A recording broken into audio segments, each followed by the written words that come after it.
I'm Susie. I'm going to tell you the story of my neighbor Lisa that happened a while ago. Lisa, her baby son and her husband lived in the apartment above mine. I got to know her and little by little we became best friends. We used to meet every morning, drink coffee and talk. After Lisa trusted me.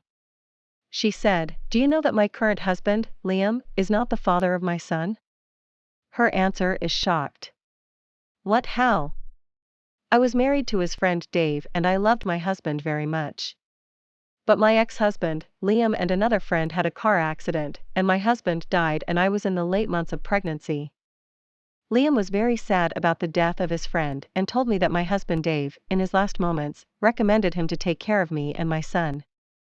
And asked him not to abandon me and his son never.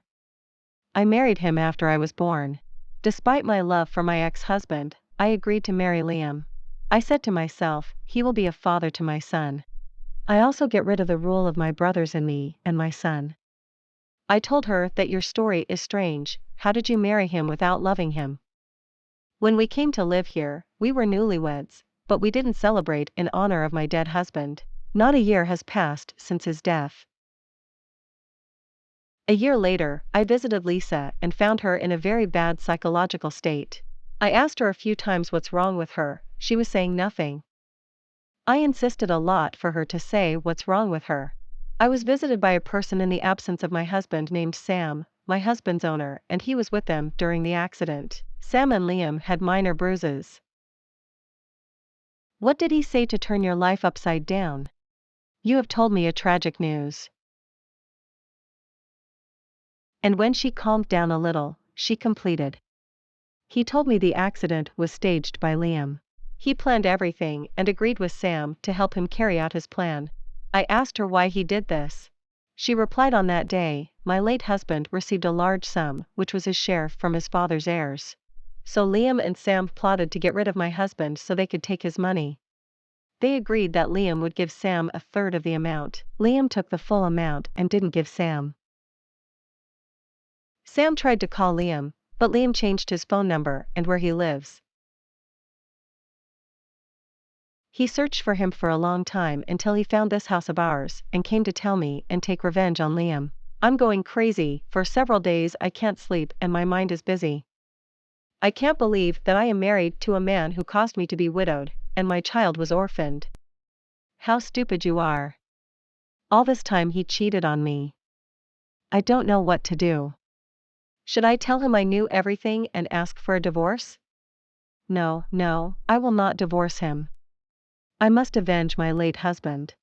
What do you intend to do? I will end his life. Don't do something you will regret for the rest of your life. It's better to tell the police about it. I don't have any proof, and if he finds out that I knew everything, he would end my life. So I will act with him as if nothing happened, so that I can achieve my goal. After that meeting, Lisa has changed a lot and she doesn't visit me often. And when I was visiting her, she wasn't talking, she was going through depression. It's like she carries the worries of the whole world, and she rarely talks to me. So I let her rest. A few months later, Liam was found murdered. Investigations began, and it turned out that the person who killed her was a lunatic living in our neighborhood. The police arrested the lunatic, and fortunately for Lisa, they did not take the criminal's testimony because he is crazy. Lisa agreed with that madman to kill her husband for a sum of money. But the madman refused the money, and requested that he establish a sexual relationship with her in order to agree to her request.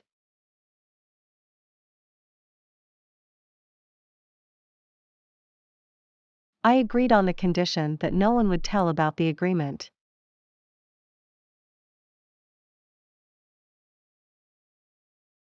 She gave him the key to the house and the weapons so that he could easily kill her husband. On the agreed day, he broke into the house and killed the husband while he was sleeping and then ran away.